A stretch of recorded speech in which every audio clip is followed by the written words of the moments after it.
three burning questions for you. First up is who's your number one fantasy value? My number one fantasy. It's funny because if we're going outside of the initial first couple of rounds, I think there's, everybody loves, everybody wants CMC and Brees Hall. We get that. One player who I absolutely love and have been trying to get, and it's funny because somebody asked me, they're like, hey, who's your must-have guy? And I'm like, Dalton Kincaid. Haven't gotten him in one league. I have not, I just keep, because the values just don't match up. And it's just like, I don't want to take him here. I'm like, he should be fine. I'll tell you a story. I was in the Scott Fish Bowl and Liz Loza's in that league. And we had the 1.01 Superflex League, took Josh Allen because we're normal people. And then our discussion was like, it's not too early to take Dalton Kincaid at the end of the second round, right? Even though it's a tight end premium league. Liz Loza took him with the fourth pick in the second round. And I'm like, this is never happening for me. And I think that what we saw at the end of last season was he really came on as the Bills' secondary weapon. He was second on the team in targets behind Stephon Diggs, and those 160 targets evaporate into the ether for somebody to go out and grab. The only pushback I get is when people are like, what about Dawson? I mean, stop with the Dawson knocks. They played the final 3 games together last season. Dalton Kincaid outscored him in each and every one, even though the Dawson had touchdowns in 2 of those 3 games. The Dawson would get 1 reception, 9 yards, and a touchdown, which is what, 7.9 points.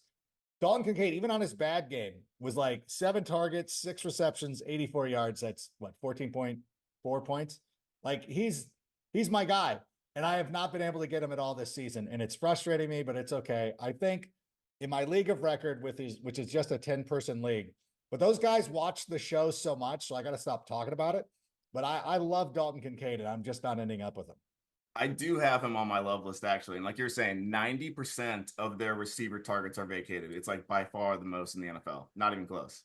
The second one is who's your favorite sleeper? So going deeper than even round 5, round 6, who's the deep guy in your drafts that you wanted to get? I'll give you a couple of them.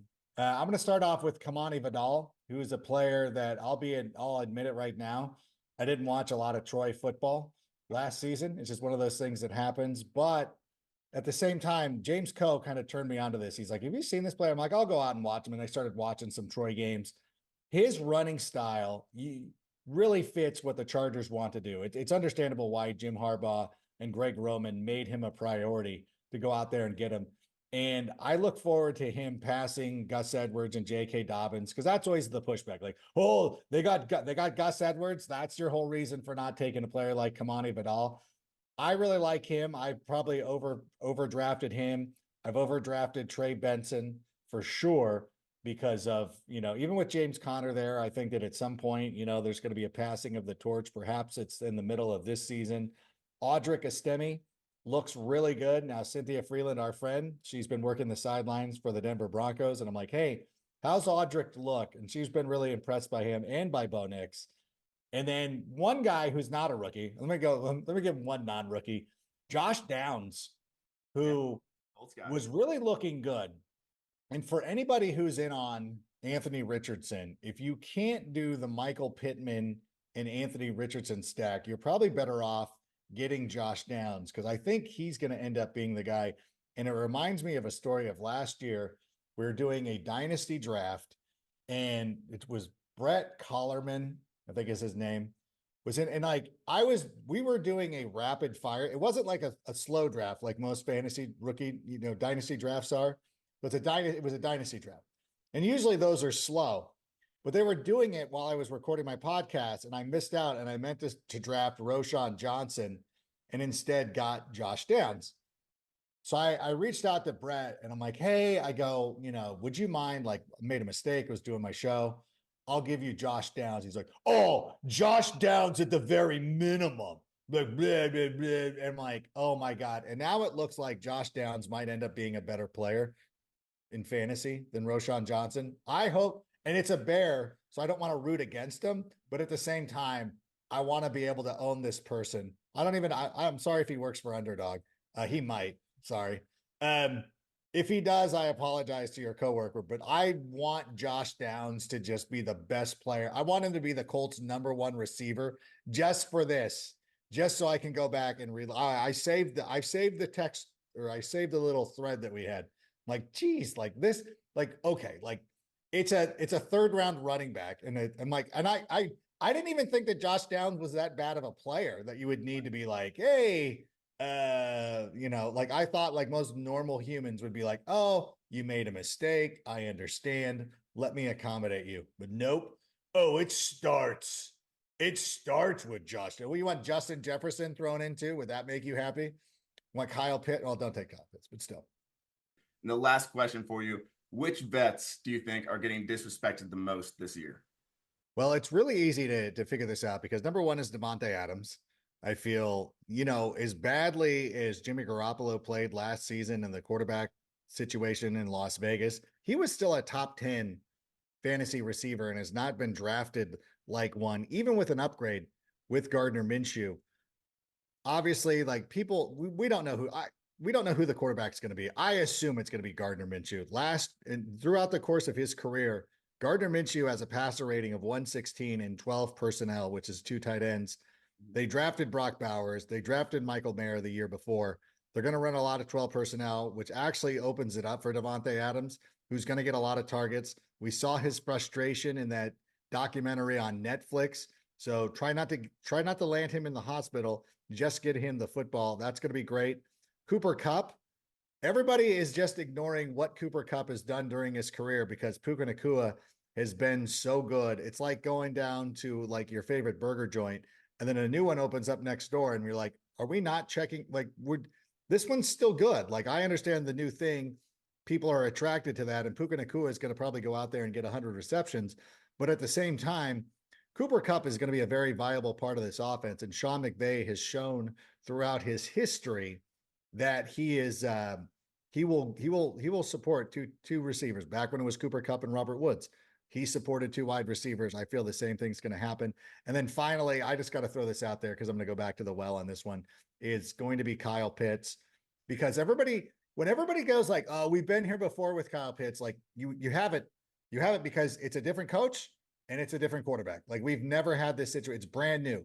It's a brand new situation. And Kyle Pitts, since 2021, he is one of 4 receivers who's had 1,000 receiving yards on targets of more than 10 yards. The quarterback with the highest passer rating on targets of more than 10 yards is Kirk Cousins. This is a perfect matchup for Kyle Pitts. I understand it's been disappointing in the past. Don't let that sway you. Kyle Pitts is going to be good this season. And that was I keep ending up not getting Dalton Kincaid or Kyle Pitts. So it's been awesome. And look, I totally get like why people hate Kyle Pitts, but I totally agree with you. One of the main things that like sticks out to me is like, oh, people say he's never been good. Last year, Kittle had like right over 1,000 yards, led the NFL. Kyle Pitts' rookie numbers were better than that last season. Yeah, he was great his rookie year. Yeah, it's unbelievable. So I don't get it. Moving on to the biggest Bears fan I know is here. So Bears questions only. Who is your favorite Chicago fantasy pick this season? This is going to shock some people, but I'm going to go with DeAndre Swift, who I had an opportunity to talk to at Bears camp this season. Had a good conversation with him. He's cool. He's cool. He's real quiet. Like Rome Odunze is really outgoing, and this is me name dropping and humble bragging. But DeAndre Swift, the thing that I love about him is that he's got a great running style. He catches the football. We already saw that in the first game against the Buffalo Bills, how well he's already established a chemistry with Caleb Williams to where Caleb Williams trusts him on a no look over the shoulder pass. You're like, okay, that just doesn't come from just never playing or never developing anything like that. And some people love to say, or at least they will say this on Twitter, that he's overrated. And I'm like, I don't think that's the case. Last season, Jalen Hurts had 15 rushing touchdowns, which was unprecedented. Like it just usually doesn't happen that way. And I got caught off guard by that because I didn't think that they would do that again because you want to protect your quarterback, but they didn't, and they didn't end up making it far in the playoffs. So there you go. If DeAndre Swift ended up getting, say, half of the touchdowns that went to Jalen Hurts, and a lot of them were DeAndre Swift getting tackled on the 1 yard line, DeAndre Swift would have been one of the most celebrated running backs in fantasy if he had those opportunities to go get those those touchdowns that were lost to the brotherly shove and other things like that. He is going to get chances in Chicago. I truly believe he's going to establish himself as the number one running back. Even more, like Khalil Herbert is fine in his role.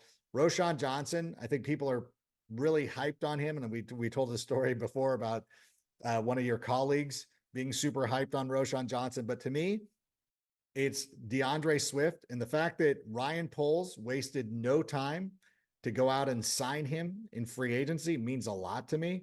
So I love DeAndre Swift. And if you're one of those people who's playing, it doesn't even matter if you're playing zero RB or hero RB, DeAndre Swift should be on your roster. That's good info to know for me specifically, because I was wondering about that committee and the numbers to back up what you were saying. He was tackled 6 times at the 1 yard line last year. And you can guess what happened all 6 times. Jalen Hurts scored a touchdown the next play. Even those 6 touchdowns would have meant the world to him. I mean, that's 36 points right there that he lost out on, which really changes your perception of him. And you wouldn't think of him as being overrated. He was just the victim of bad luck last year. Number 1 pick, Caleb Williams. I love him. I'm out in LA, got to see him in person at USC. How do you think he'll be in fantasy year 1? Not dynasty, but just redraft. He's ADP quarterback 15, but where would you rank him? You know what? I have him 3 spots ahead of that. I really do believe that he's going to be a viable fantasy option. Obviously, the weapons are unprecedented for a first overall draft pick, especially at the quarterback position. No number 1 quarterback has ever walked into a position where he has a DJ Moore, a Keenan Allen, and a Rome Odunze. He's also got a great running attack that will support him with DeAndre Swift and the rest of those guys. But the thing that most people are overlooking is that he's a good runner. He's not going to be Justin Fields. He's not going to be even Jaden Daniels or Anthony Richardson. He's not rushing for 1,000 yards, but you should enter into every game feeling like he's going to get you 30 to 40 rushing yards. And the game against the Buffalo Bills illustrates exactly what we're talking about. He's not a one read and then run, but what he did against the Bills, and he described this in great detail in his post-game press conference, which was really refreshing for Bears fans to see a quarterback able to go through his progressions. But he was talking about how the Bills, and I know it's sort of a vanilla defense, but the Bills were rolling a lot of single high safety, dropped the other guy back, which took away the go route for Rome Odunze, who was running to the end zone. And he went through his progressions, check. It's not there. He noticed all the defenders had their backs to him, and he took off running, did his slide, which of course we've seen him work on and in Hard Knocks. So he's not going to be Tim Tebow, but he's going to go out there and give you about 30 to 40 rushing yards per game, which I think is going to make a significant difference, which moves him ahead of some guys, not many, because there's a lot of good quarterback options out there, but I do think it rises him up to, if he's not the low end of the QB1s, he's my highest QB2. Love it. He is my quarterback 12 on the dot as well. Like you were saying, the quarterback 1s overall, talking NFL draft number 1 pick, they've actually been successful. The 3 that haven't have all been in horrible situations to start off. It was Lawrence, Bryce Young last year, and Jared Goff. And it's like, Caleb Williams, not only is he insanely talented, but the weapons are insane. The last question I have for you is, what is your Bears record prediction? I haven't seen it yet. I'm sure you've already posted it or done it somewhere, but I want to hear it from you. It's out there. You can find it here on TikTok, and people have made videos about it. Actually, the Broncos pick has been the one that's been the most controversial, but for I think they've come to expect this for me from the Chicago Bears, but I have them with a record of 12-5. That would be splitting the 2 games with Minnesota and Green Bay, because Brian Flores is good, and I think like he's going to dial up something that'll frustrate Caleb Williams. But sweeping the Lions, which, and God bless the Lions fans who are like, oh, I could never see that happening. I'm like, the Bears dominated the Lions last year for 116 minutes. And if they hadn't have blown it in the final 4 minutes of that game, they would have swept the Lions. Jared Goff is not going outside and winning in Chicago. So you're already admitting that you're losing one. The Bears play the Lions on Thanksgiving this year. The Lions are 0-6 in their last Thanksgiving games. They do not play well on Thanksgiving. And I believe they're coming off a Green Bay game, or they're coming off a big game from Thanksgiving, or there's something in there that's going to allow them to overlook this. But speaking of that Lions game, last season, The Chicago Bears, who won 7 games. I think people need to understand this when you're talking about the Bears. They had the number 1 overall pick. That was Carolina's pick. The Bears did not earn that pick. Ryan Poles earned it by fleecing the Panthers, but they did not earn that pick because of their record. The Bears won 7 games, lost 3, where they had over a 90% chance of winning in the fourth quarter. It was a game against Detroit, a game against the Broncos, which was clearly that it was a Justin Fields mistake, and then the game against the Browns, which there was a lot of things going on. The Browns are a pretty good team, but still should have been able to put that game away. The Bears could have been not only in the playoffs, they could have lost that game in week 17 or week 18 against the Packers and still made the playoffs. So they could have taken that, but it's a similar trajectory of what the Lions did last season. The Bears have improved in many facets. I mean, obviously we saw what Montez Sweat meant to this team. We've seen a number of guys step up on that defense.